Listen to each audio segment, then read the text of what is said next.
Hey young artists, so I'm back with part 2 of this video. So once again, I started a mixed media painting with watercolors and colored pencils. This assignment is for my portrait 2 student. So I'm doing my best to make sure that I'm just recording and documenting everything for my student as well as anyone else that may be following along. So I'm gonna try my best to record every step, or at least close to every step, just in case anyone wants to do this actual project. So to get started, I am going to be working from a photo.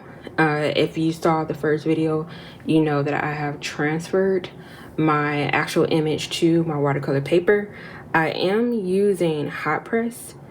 So bear with me with hot press. I haven't used hot press in a while. It's a very smooth surface, so it probably will work really well with my color pencils. But as of right now, the next step that I am going to do now that I have my image transferred to my watercolor paper, I am going to start with a blue underpainting. So the reason why I'm starting with a blue underpainting, it just establishes a separation of light mass and dark mass for my painting.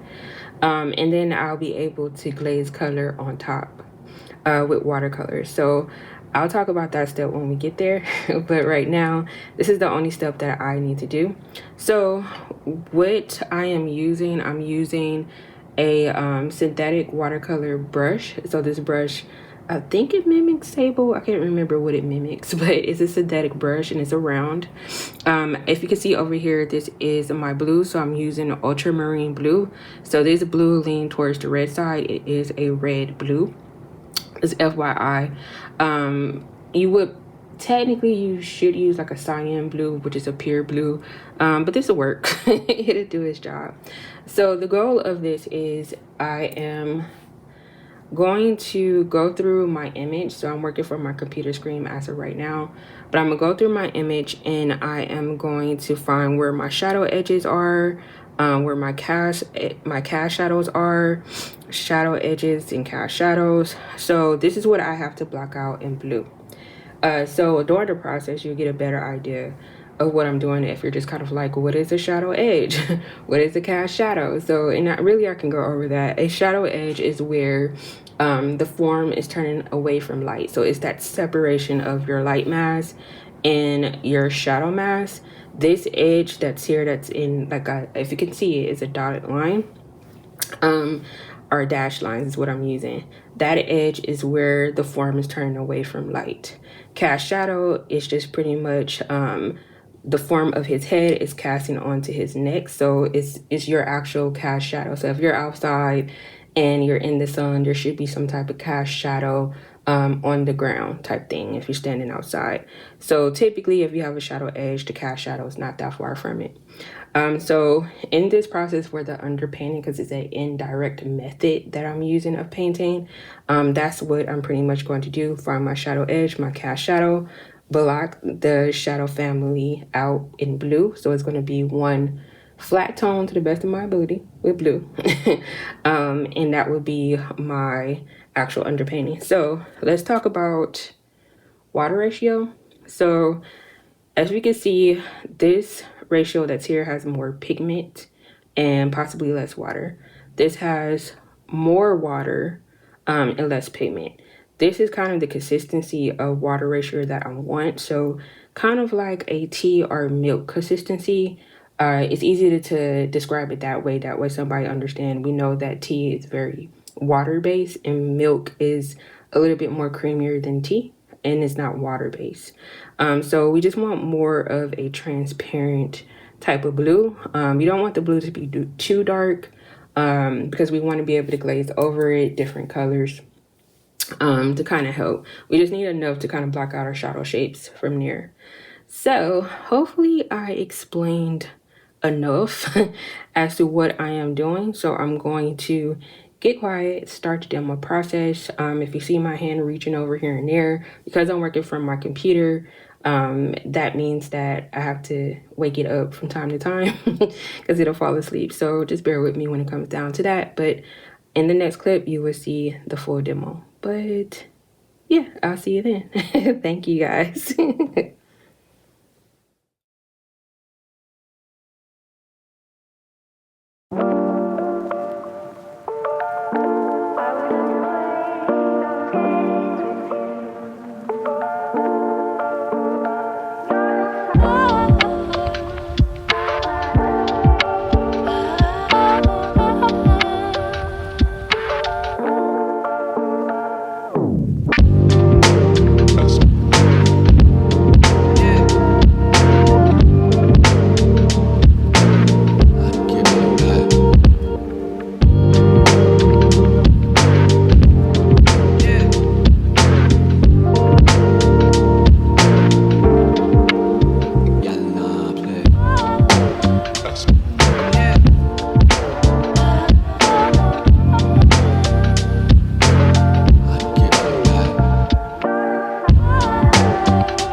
Look,